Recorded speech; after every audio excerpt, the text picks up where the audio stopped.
Hey, it's me, Clestar, and today we are going over the top 5 coolest starting rooms in Call of Duty Zombies. This list is just based off of the aesthetics of how it looks and how it sets the tone for the rest of the map, and the features it introduces to enhance the gameplay to be more cool.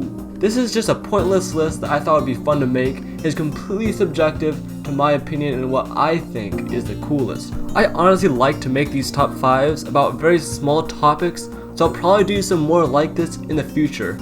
But with that, let's get into this! In the number 5 spot, and I swear that this is just a coincidence, we have 5. Just the fact that you spawn in the conference room of the Pentagon is cool in itself. And another thing that makes this map even more cool is that one beeping sound it makes when you first spawn in. Power level critical. Which gets a very cool vibe for the map. But another very cool thing about this room is being able to use the traps by inserting the part into the scanner. It is a very cool starting room, but I just didn't believe it was any cooler than these next 4. In the number 4 spot, we have Ascension. Ascension is a very cool starting room because of 2 very creative features. The first feature, from an aesthetic standpoint, is starting the game in this room with black and white. So this is a very small feature, but it gives a very unique touch that has never been seen in Zombies ever again. The other cool feature that was introduced in the starting room was the Wii U thingy.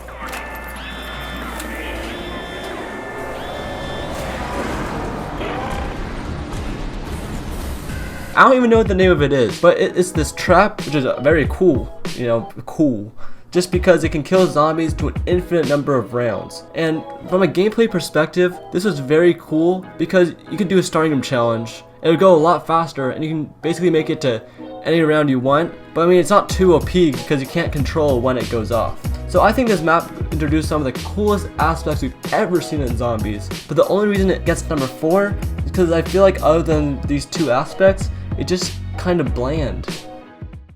Alright, coming in at the number 3 spot on this list, we have Shangri-la.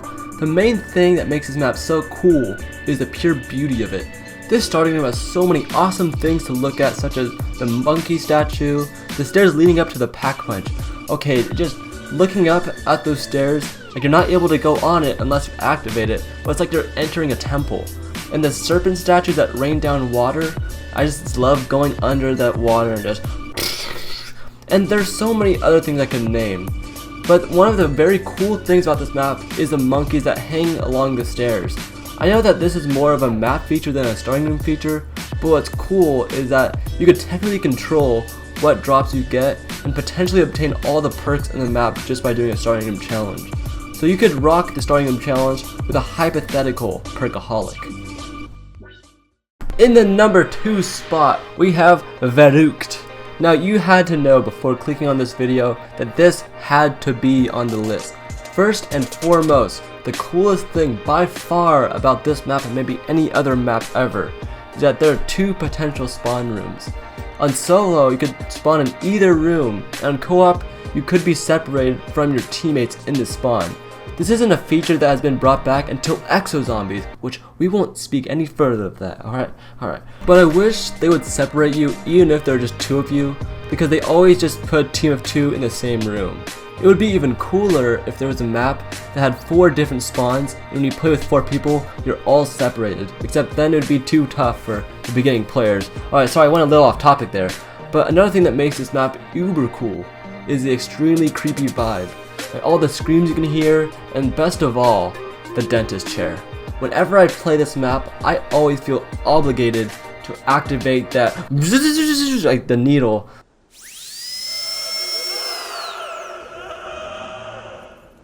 Verruckt comes in at number 2. And in the number 1 spot, what else could it have been? It's Mob of the Dead. Alright, so if you're new to my channel, you see my recent top 5s and countdowns, you probably think I'm some kind of worshipper of Mob of the Dead. But let me just assure you that I personally am not that big of a fan of Mob of the Dead. But I can't deny that the starting room is absolutely amazing. It sets the tone for the map perfectly, and it really gives you the feeling that you're confined in a small area and you can't get out, just like you're supposed to feel in a prison. Plus, there's a double points that you can obtain by shocking the little thingy in Afterlife. But even the way the zombies spawn in from jumping over that fence to try to get to you on the outside adds to how awesome this room is and earns our #1 spot. So before I end off this video, I just want to give one honorable mention. Well, it's not exactly an honorable mention, it's more of a reason why I didn't include this one map on the list, and that one is Moon. The reason I didn't include Moon is because Area 51 is not a starting room. You can't actually advance through rounds in this area, so you can't consider it a starting room, and the actual starting room is just kind of bland and boring. So I hope you enjoyed this video, and just remember, I only made this for fun, and the thing I really like about these kind of top 5s is the amount of variance in opinion. So just put your opinion, just put your list in the comment sections below, and just remember to follow me on Twitter where I'll do updates, I'll do polls, and more stuff. So with that, I'll see you in the next video!